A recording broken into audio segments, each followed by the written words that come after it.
Bismillahirrahmanirrahim. Assalamualaikum warahmatullahi wabarakatuh.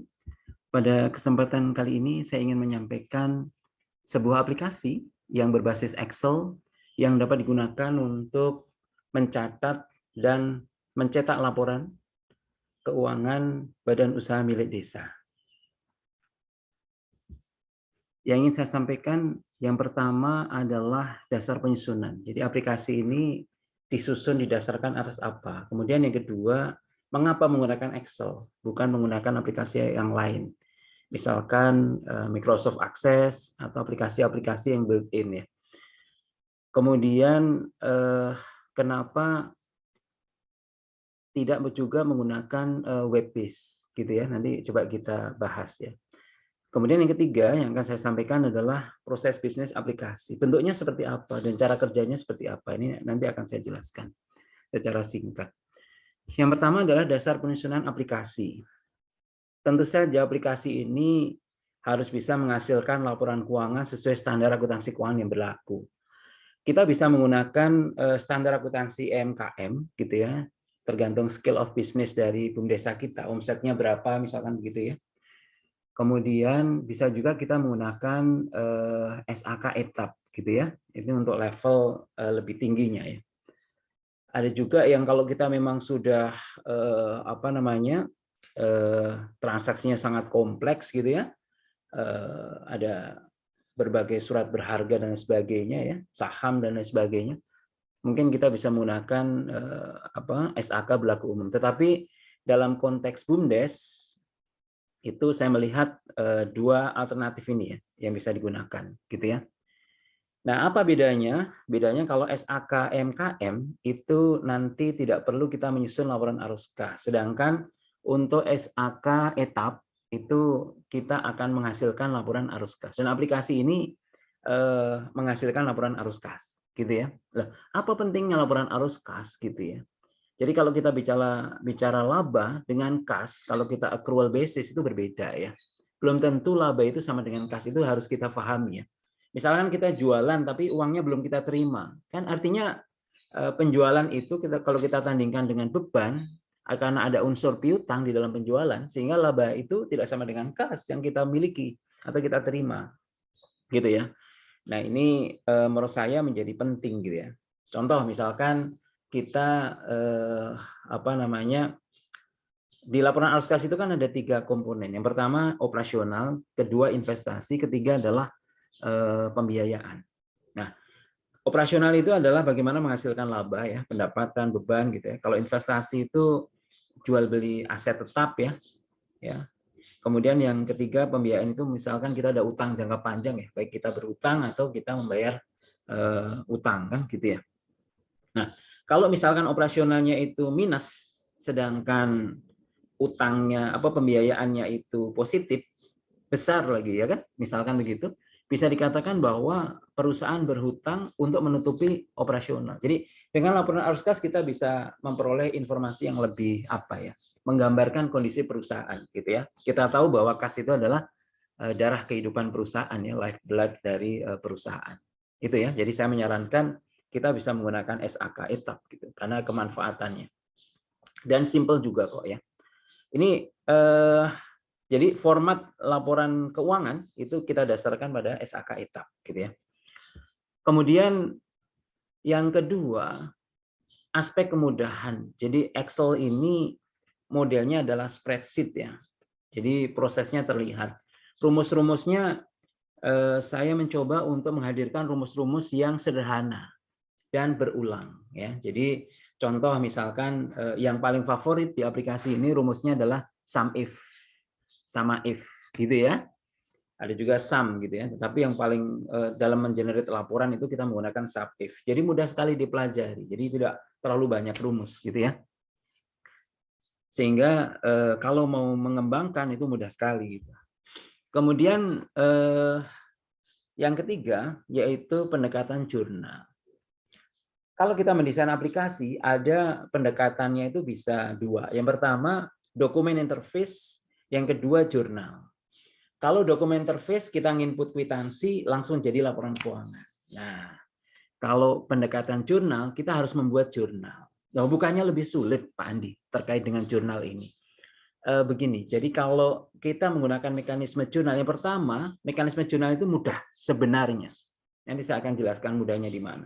Kemudian yang kedua, dengan mekanisme jurnal kita mempunyai kemampuan lebih dalam hal analisis transaksi maupun analisis laporan keuangan. Berbeda dengan dokumen interface yang simsalabim. Kita tahunya hanya apa namanya dokumen, kemudian langsung jadi laporan. Nah, yang pertama saya jelaskan dulu terkait dengan mekanisme jurnal itu mudah seperti apa. Jadi kalau kita lihat jurnal itu kan ada kiri, ada kanan. Jadi ada balance gitu ya. Kita cukup menghafal saja ya. Menghafal saja bahwa aset itu sama dengan utang plus modal gitu ya. Jadi aset yang kita miliki itu pasti sumbernya dua. Kalau enggak utang, modal atau dua-duanya bisa jadi kan gitu. Jadi kita beli aset laptop misalkan 10 juta, itu sumbernya bisa aja utang 3 juta, 7 jutanya modal kita sendiri. Seperti itu. Dari persamaan itu menjadi dasar kita untuk melakukan pencatatan. Gitu ya. Nah, aset itu di sisi kiri, utang dan modal di sisi kanan. Kan gitu. Jadi tinggal hafalin itu saja. Kalau mau kita kembangkan, modal itu akan bertambah dengan pendapatan dan berkurang dengan beban. Sehingga beban persamaannya menjadi aset sama dengan utang plus modal plus pendapatan minus beban. Nah, minus bebannya kita tarik ke kiri sehingga aset plus beban itu sama dengan aset plus beban. Ini misalkan coba saya tulis ya di sini misalkan aset plus beban sama dengan utang plus modal plus pendapatan. Nah, ini adalah sisi kiri, ini adalah sisi kanan. Udah seperti itu. Jadi cukup menghafal ini saja dalam melakukan pencatatan itu mudah sekali. Jadi kalau aset bertambah, ya ini sesuai saldo normalnya ya. Aset ada di kiri, kalau bertambah tulis di kiri. Kalau berkurang berarti lawannya kanan gitu. Jadi mekanisme jurnalnya itu kiri kanan sebenarnya atau istilahnya debit kredit ya kalau di dunia akuntansi seperti itu. Ya, ini mudah sekali. Nanti mungkin di ilustrasi pencatatan penjurnalan bisa saya jelaskan lagi gitu. Ya, intinya adalah ini keseimbangan. Jadi kalau misalkan pendapatan bertambah, oh berarti di kanan. Kasnya bertambah di kiri, ya. Dan itu harus imbang antara kiri dan kanan. Bisa saja satu di kiri, dua entryan di kanan, bisa juga begitu. Jadi tidak harus satu di kiri, satu di kanan ya, tapi bisa juga lebih gitu ya. Tapi intinya adalah total kiri dan kanan angkanya harus sama. Gitu ya, mekanisme penjurnalan yang mudah. Kemudian yang kedua yang saya jelaskan manfaat dari pendekatan jurnal adalah dalam mendesain aplikasi adalah memberikan kemampuan analisis. Nah, analisisnya seperti apa? Jadi begini, jadi ketika kita membeli peralatan secara tunai atau menggunakan kas, maka peralatan akan bertambah, kasnya berkurang. Betul nggak? Nah, ini kan melatih kita menganalisis sebuah transaksi dan menuangkan dalam jurnal, kan gitu. Dalam catatan buku jurnal. Nah, sehingga ketika kita mencatat peralatan bertambah, pasti di laporan keuangan kita baca harusnya ada penambahan gitu ya. Harusnya ada penambahan. Kalau tidak berarti aplikasinya salah. Gitu kan ya. Seperti itu. Jadi melatih kita untuk menganalisis dari sebuah transaksi maupun di laporan keuangan. Kemudian kita lanjutkan. Mengapa Excel? Ada beberapa alasan. Yang pertama mudah didapatkan dibandingkan dengan aplikasi yang lain ya. Rata-rata komputer atau laptop saat ini under Windows ya. Sehingga ini menjadi sangat mudah untuk untuk didapatkan aplikasinya. Kemudian yang kedua familiar. Karena mudah jadi familiar ya. Aplikasi ini menjadi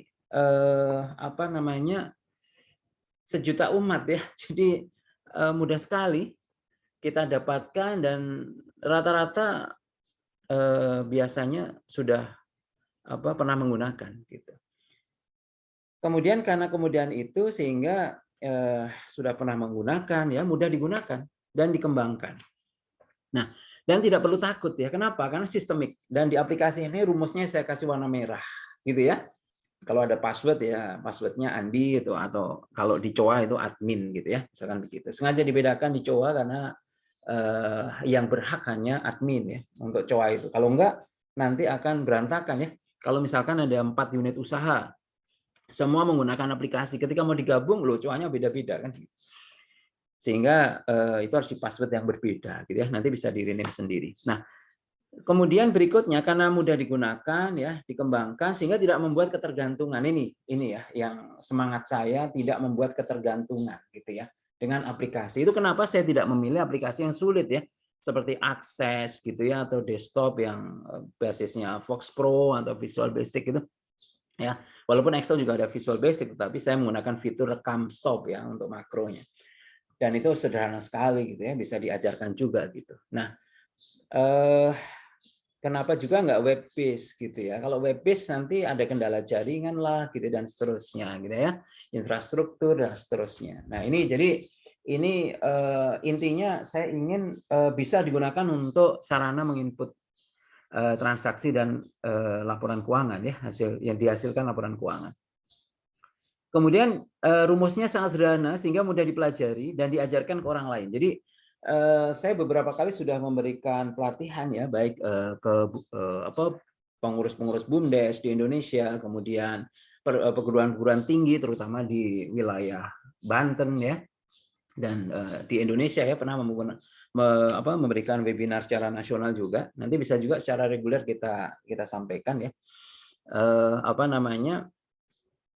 sehingga nanti bisa gitu. Dan saya punya komitmen ya, nanti saya akan mencoba mendampingi Bapak Ibu sekalian karena keterbatasan, saya akan dampingi membuatkan atau selalu mengupdate aplikasi kalau ada masukan ya, nanti bisa mengirimkan email dan video-video yang akan selalu saya coba luangkan waktu untuk membuatkan gitu ya, video-video ya, supaya bisa menjadi tutorial atau menjawab pertanyaan-pertanyaan yang diajukan oleh Bapak Ibu sekalian ya ketika menggunakan aplikasi ini. Jadi jangan khawatir, insya Allah saya akan dampingi gitu ya.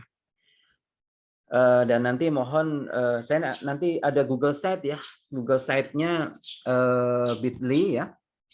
Alamatnya di sini nih Google Site-nya. Jadi saya coba tuliskan alamat dari Google Site itu supaya nanti Bapak Ibu ketika ini alamatnya bit.ly situs huruf kecil BUMDesa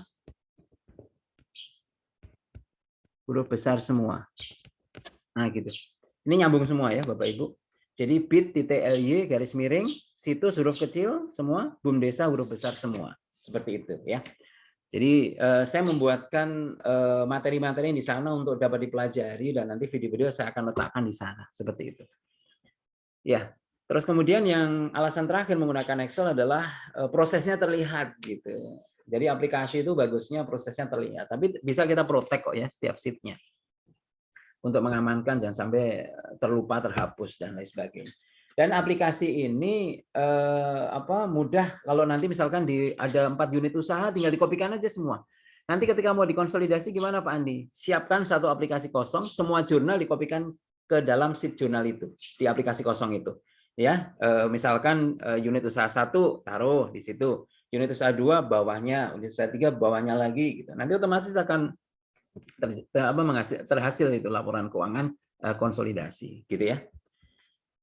Kemudian terkait dengan proses bisnis aplikasi. Yang pertama dimulai dari dokumen. Dokumen itu harus valid, sah dan lengkap ya. Jadi kalau ada tagihan berarti ada pembelian gitu ya.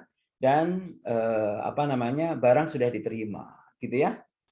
Atau kombinasi ya. Jadi barang harus sudah diterima, ya itulah barang yang dipesan dan perhitungannya oke gitu ya atau sesuai. Misalkan beli AC 3 unit harganya 3 juta. Harusnya tagihannya berapa? 9 juta. Kalau kita ditagih 90 juta, ya itu tidak valid namanya. Untuk sah berarti harus ada stempel dan tanda tangan. Kemudian untuk lengkap berarti dokumen 3 itu tadi, permintaan pembelian misalkan ya, tagihan sama tanda terima barang itu harusnya di staples gitu. Dan saya menyarankan untuk membuat penomoran bukti internal kan gitu. Jadi supaya nomornya tidak mengandalkan nomor pihak ketiga ya. Kalau nomor dari pihak ketiga itu dari pemasok itu ya nggak urut ya. Kita buat penomoran internal untuk urut. Gitu ya. Biasanya saya penomorannya itu apa namanya? Ada nomor urut garis miring ya, biasanya saya nomor urut ya. Misalkan 01 garis miring nomor bulan, misalkan bulan Januari, garis miring unit usaha wisata air, misalkan ya, 3 digit saya sarankan. Kemudian di sini ada tahun. Nah, gitu, 2022 gitu ya. Ini cara penomoran yang bagus menurut saya ya. Jadi supaya dokumennya auditable. Jadi ketika mau mencatat transaksi sekaligus memberikan penomoran ya di aplikasi ini, sehingga dan buktinya langsung di ordner gitu ya, di ordner per unit usaha dan ya unit usaha per bulan gitu, dan diurutkan per nomor urut gitu. Itu bagus sekali itu ya. Oke, baik. Selanjutnya, setelah ada bukti, kita catat di aplikasi dan kita hasilkan namanya laporan keuangan. Gitu ya. Kita coba lihat aplikasinya. Seperti apa aplikasinya? Aplikasi seperti ini. Ketika kita buka pertama kali, itu tentu saja ada peringatan karena saya membuat makro ya, tapi terpercaya lah insya Allah ya. Saya menggunakan rekam stop. Ini tinggal di enable dulu. Ya, tinggal di enable. Ini kalau mau menggunakan pertama kali, ini juga enable ya. Nah, ini tombol-tombolnya akan berfungsi, gitu ya, tombolnya. Nah, pertama nanti kita input identitas, maka otomatis nanti akan masuk ke semua laporan, kan gitu, ya. Ini ada sheet COA, ya. Kalau mau mengedit COA nanti ada pembahasan tersendiri ya, saya buatkan videonya juga. Ini ada baca dulu, ini ada bagusnya tadi ya, bagaimana cara menginput, saya letakkan di sini, ya. Ini ada kiri kanan tadi mekanisme pencatatan penjurnalan itu saya sampaikan di sini. Dan ini adalah freeware ya. Ini freeware nih. Ya, ini freeware. Jadi apa namanya? Silahkan bisa dipelajari, digunakan, disebarluaskan. Nanti pahalanya MLM ya. Kita sebarkan semangat berbagi ya. Karena ini akan menemani kita ya. Ilmu yang bermanfaat ya. Amal jariah kan gitu ya. Yang mempelajari, menyebarkan pahalanya sama ya. Dan saya ketularan kan, ketularan pahala ya gitu. Jadi ini home ya. Home nanti logonya bisa aja kita ini ya, di laporannya saja ya. Kalau ini biarin aja. Nah, ini COA ya, kalau mau di-adjust nanti ada videonya lagi, bisa dipelajari. Nah, ini cara penginputan. Ini tanggal tentu saja, nomor bukti, dan ini ya. Misalkan saya mau memberikan contoh nih, satu contoh saja. Misalkan nama Pemdanya Adil Makmur. Kemudian nama kecamatannya misalkan Aman Tentram, gitu ya. Nama desanya Sejahtera. Misalkan nama bumdesanya, ini bagusnya sih diketik nama kabupaten juga ya. Takutnya ini ya. Adil Makmur. Nah, gitu ya. Ini kecamatan Tentram. Kemudian desa Sejahtera. Kemudian badan usaha atau bumdesa. Misalkan apa nih? Barokah. Nah, misalkan unit usahanya unit usaha wisata air. Kemudian awal tahun buku menuliskannya begini, 1/1/22. Nah, misalkan gitu. Ini 31/12/22. Nah, misalkan gitu. Nah, otomatis semua laporan keuangannya itu sudah ada informasinya. Misalkan saya mau input transaksi, misalkan tanggal 1 bulan 1 22. Nah, ini kalau misalkan kita input 21, dia nggak akan mau. Misalkan tahunnya 2021, dia nggak akan mau, dia nolak. Kenapa? Karena periode di depan sudah kita isi. Ini misalkan 01/01/UWA, misalkan ya, 2022. Misalkan kita menerima pendapatan, berarti kas. Nah, ketik kata kunci dulu. Misalkan kas tunai pada pendapatan tiket, misalkan. Atau pendapatan, boleh juga. Ya. Nah, di sini misalkan angkanya 10 juta. Ini juga 10 juta. Nah, ini kalau belum saya enter nih pasti tidak balance ya. Jadi ketika di enter, nah ini kan kasnya bertambah, tulis di kiri. Pendapatan bertambah, tulis di kanan. Gitu ya. Keterangannya misalkan menerima pendapatan tiket. Nah, kemudian komponen laporan arus kas, ini yang perlu diisikan adalah ini kas tunai lawannya kas ya, pendapatan. Oh, berarti di sini diisikan di lawannya. Ini kas itu dari pendapatan tiket itu harus kas masuk dari operasi. Nah, seperti itu saja. Ya, ini tanggalnya harus copy paste bawahnya supaya punya atribut yang lengkap. Ini kas tunai kan atributnya lengkap nih, sebelah kirinya. Jadi ada nomor bukti, ada tanggal, ya supaya traceable, auditable, ya. Ini juga ada keterangannya. Nah, ini kita samakan. Caranya mudah. Ini kita blok, Ctrl D. Ini juga kita blok, Ctrl D. Nah, udah juga. Kalau yang ini nggak perlu, ini salah satu saja. Nah, dengan kita membuat jurnal ini, maka laba ruginya sudah akan tersaji. Ya, ini sampai dengan Desember, ini bulan Januari, bisa kita cetak Januari. Ini fiturnya di sini. Ya, ini laporan perubahan ekuitas dan neraca. Nah, neracanya juga sudah tersaji, ya, sudah tersaji di sini. Ya, tapi begini, kalau mau mencetak neraca karena neracanya tahunan, laba ruginya bulanan, maka ini harus dibuat Desember dulu, baru neraca. Kalau nggak balance nanti di sini. Karena ini tahunan, ini bulanan. Kalau mau mencetak neraca, ini harus di Desemberkan dulu. Kemudian, jadi buku besar ini juga bisa kita cetak. Misalkan kita cari apa tadi? Kas tunai, ya. Kas tunai itu di atas tadi. Nah, kas tunai. Nah, otomatis dia akan kas tunai. Dan ini bisa dicetak, ya. Sama kayak laporan keuangan, ini bisa di print seperti itu. Laporan keuangan ini juga bisa dicetak. Ini tinggal dicetak. Nah, gitu, ya, tinggal dicetak seperti itu. Jadi mudah sekali. Laporan arus kas juga otomatis jadi. Ini kan saldonya harusnya berapa? 10 juta. Berarti di sini saldonya 10 juta. Ya, saldo akhir tahun. Di neraca ini juga harus 10 juta. Kalau nggak sama berarti ada yang salah. Ya, tinggal nanti kita betulkan kalau salah aplikasinya. Tapi insya Allah sudah benar ini. Ya, ini juga bisa dicetak dan seterusnya. Ini tombol back, gitu ya. Nah, ini di jurnal ada indikasi balance. Nah, ini untuk apa nih input jurnal? Ini kalau misalkan kita mau mencatat apa namanya 2 baris saja karena hanya akun yang di debit dan akun yang kredit. Nanti bisa dicoba ya. Misalkan saya mau mencatat nomor buktinya tanggalnya misalkan tanggal berapa nih? 27 April. Nanti ini bisa diganti ya misalkan ya. Misalkan diganti tanggal 2 Januari berarti 02 01 2022. Nomor buktinya misalkan 02 ya karena masih Januari, 01 garis miring UWA garis miring 2022. Akun yang di debit menerima pendapatan lagi misalkan. Ini nggak bisa begini. Jadi harus kode kas itu pendapatan itu 4 ya. Misalkan kita tinggal pilih pendapatan apa misalkan.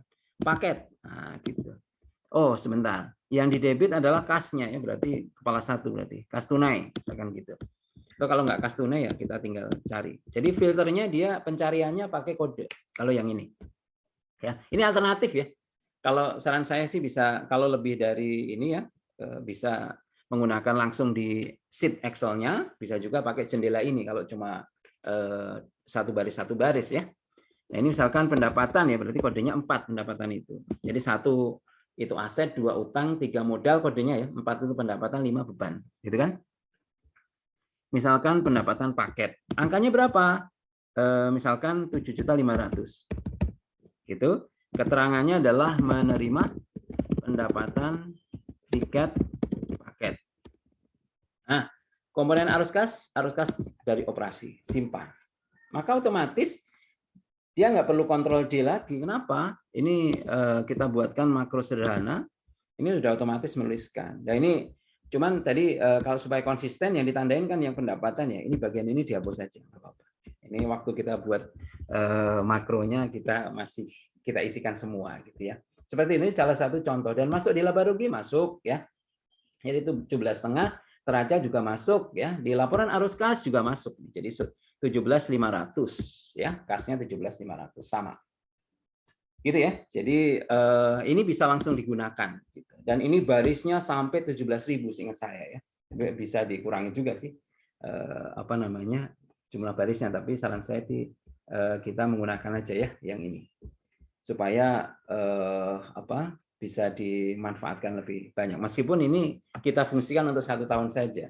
Nanti tahun berikutnya di neraca saldonya, ini atau ada tombol refresh itu untuk supaya yang ada saldonya saja. Ya. Soalnya kalau kita cetak biar nggak ada yang kosong-kosong ini jadi cuma selembar kan gitu loh. Ya, karena yang ada hanya 3 baris yang ada saldonya. Nah, nanti ketika menuliskan saldo awal ini cukup kita di tahun berikutnya itu cukup saldo-saldo ini yang kita masukkan kecuali ekuitasnya ngambil dari neraca gitu ya. Ini kan ada ekuitas di sini ya, ekuitas akhir gitu ya, kita ambil dari neraca gitu. Seperti itu. Oke, baik. Ini adalah aplikasi dan proses bisnisnya adalah seperti itu, ya. Jadi kita menginput identitas, ya, ada petugas, ya, bisa kita masukkan, ya.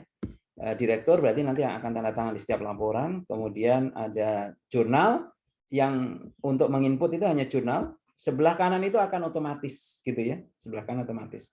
Dan kalaupun kita mau mengembangkan, ya coanya bisa kita kembangkan. Nanti ada daftar akun BUMDesa yang akan saya share di Google Sheet yang tadi saya ini ya.